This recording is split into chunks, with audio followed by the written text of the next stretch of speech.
Hi friends, ഇന്ന് നമ്മുടെ dinner plan ഐഡിയാസിന്റെ 8th day ആണ്. ഇന്ന് നമുക്കൊരു വീറ്റ് എഗ് ദോശയാണ് എങ്ങനെയാണ് ഉണ്ടാക്കുന്നത് നോക്കാം. ഒരു സ്പെഷ്യൽ വെറൈറ്റി ഐറ്റം എങ്ങനെയാണ് ഉണ്ടാക്കുന്നത് നോക്കാം. അതിനുവേണ്ടി ആദ്യം നമുക്കൊരു മാവ് ഉണ്ടാക്കിയെടുക്കണം കേട്ടോ. അതിന് 1 കപ്പ് വീറ്റ് പൗഡർ ആണ് എടുത്തിരിക്കുന്നത്. അത് ബൗളിലോട്ട് ഇട്ട് കൊടുക്കാം.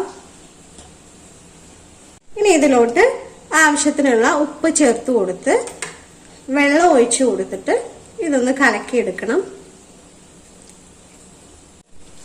നമ്മൾ ഗോതമ്പ് ദോശ ഉണ്ടാക്കുന്ന പോലെ തന്നെ ആ സെയിം പോലെ ബാറ്റർ ഉണ്ടാക്കിയെടുക്കണം.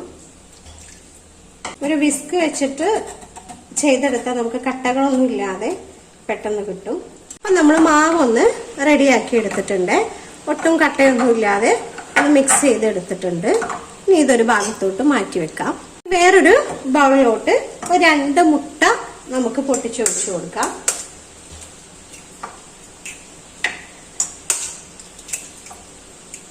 ഈ മുട്ടയിലോട്ട് ആവശ്യത്തിനുള്ള ഉപ്പ് ചേർത്ത് കൊടുക്കാം. അതുപോലെ ഒരു 1/4 ടീസ്പൂണോളം കുരുമുളക് പൊടിയും ചേർത്ത് കൊടുത്തിട്ടുണ്ട്. ഇനി ഇത് നല്ലപോലെ ഒന്ന് മിക്സ് ചെയ്തെടുക്കണം. അപ്പൊ ദോശ ചുട്ടെടുക്കാൻ വേണ്ടി പാൻ ഒന്ന് ചൂടായിട്ടുണ്ട്. ഇനി നമുക്ക് മാവ് ഒഴിച്ചു കൊടുക്കാം.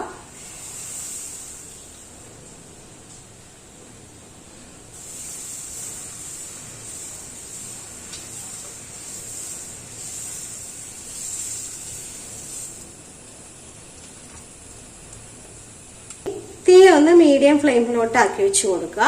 ഇതിന് മുകളിലൂടെ ഒരല്പം എണ്ണ ഒഴിച്ചു കൊടുക്കാം.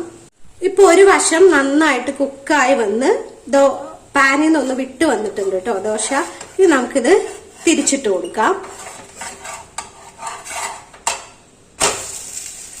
ഇനി മറുവശം നല്ലപോലെ ക്രിസ്പി ആവണ്ട, ജസ്റ്റ് ഒന്ന് കുക്കായാൽ മതി.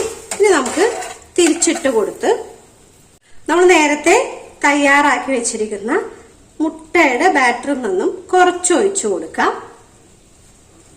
ഇനി അതൊന്ന് എല്ലായിടത്തും ഒന്ന് സ്പ്രെഡാക്കി കൊടുക്കാം. അപ്പൊ ആ മുട്ടയുടെ മിക്സ് എല്ലായിടത്തും ഒന്ന് സ്പ്രെഡായി കൊടുത്തിട്ടുണ്ട്.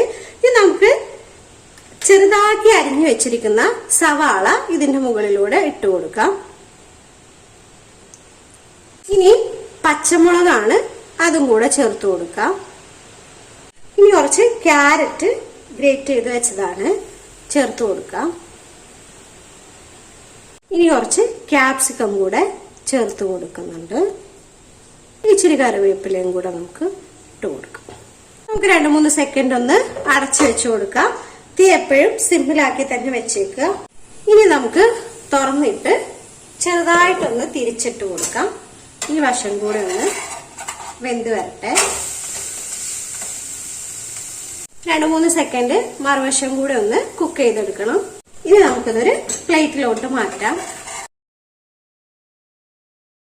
അപ്പൊ നമ്മുടെ വീറ്റ് എഗ് ദോശ ഇവിടെ റെഡി ആയിട്ടുണ്ട് കേട്ടോ. പെട്ടെന്ന് ഉണ്ടാക്കാൻ, നമുക്ക് കറിയൊന്നും ഉണ്ടാക്കി സമയം കളയേണ്ട ആവശ്യമില്ല. അപ്പോൾ നമ്മളെടുത്ത അളവ് വെച്ചിട്ട് 4 ദോശയാണ് ഉണ്ടാക്കിയെടുത്തിട്ടുള്ളത്.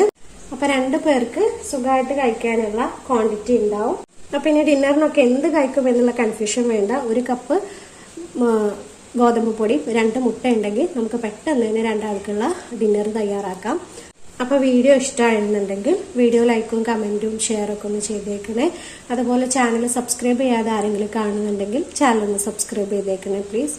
അപ്പൊ അടുത്ത വീഡിയോയിൽ കാണാം. Okay, thank you.